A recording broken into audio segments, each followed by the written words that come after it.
But I don't think there's any question. The Senate is under attack. Ala, pumapasok na silang lahat. Ano ba yan? Bakit nagkakaputukan dito sa Senado? Hindi na ito normal. Itago niyo yung CCTV. Mind you, there was nobody there. Una-una po, for the record, all evidence points that there was no attack on the Senate. As far as the government is concerned, Senate was never under attack. Anong episode na ba tayo? Marami pong nagsasabi na sobrang gulo na raw ng ating lipunan. Wala na pong naniniwala sa ating gobyerno, lalo na po sa Senado dahil sa mga pangyayaring naganap dito kamakailan lang. Kaliwat kanan ang mga akusasyon ng mga sari-saring interes at yung mga nag-aaway na partido.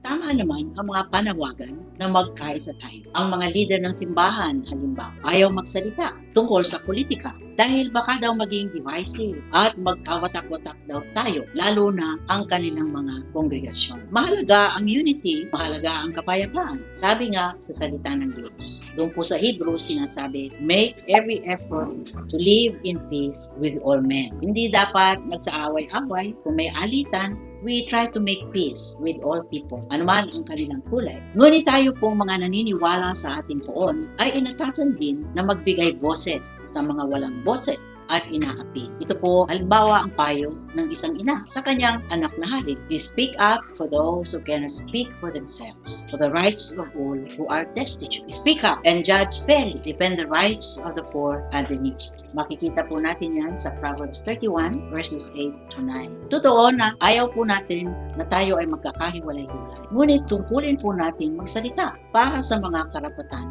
ng mga dukha. Bigyan sila ng depensa kapag niyuyurakan ang kanilang dangal at pagkatak dahil lamang sila ay mahirap at walang kalaban-laban. Kagaya ni Haring Lemuel doon sa Proverbs, gamitin natin ang anumang kapangyarihan upang mabigyan ng katarungan ang kanilang mga hinaing. Kaya't mahalaga po na itaas natin ang mga adhikain ng ating mga mahihirap sa ating bayan. At huwag matakot na ito'y magdudulot ng alitan at pagkakahiwalay. Sabi nga ni Jesus, may mga pagkakataon kailangang magsalita kahit na ito po ay panggagalingan ng pagkakahiwalay ng mga opinyon. Sabi pa nga niya, I have not come to bring peace but the sword. Meron pong pagkakataon na sadyang magkakaroon ng pagkakahiwalay dahil sa iba't ibang pananaw at mga adhikain. Katulad po ng mga propeta noon, kailangan bigyan ng boses ang katarungan at katotohanan and let the chips fall. Ito po ang inyong lingkod, si Doc Melba. Hindi pula, dilaw, berde o pink. Tayo po ay kulay Pinoy.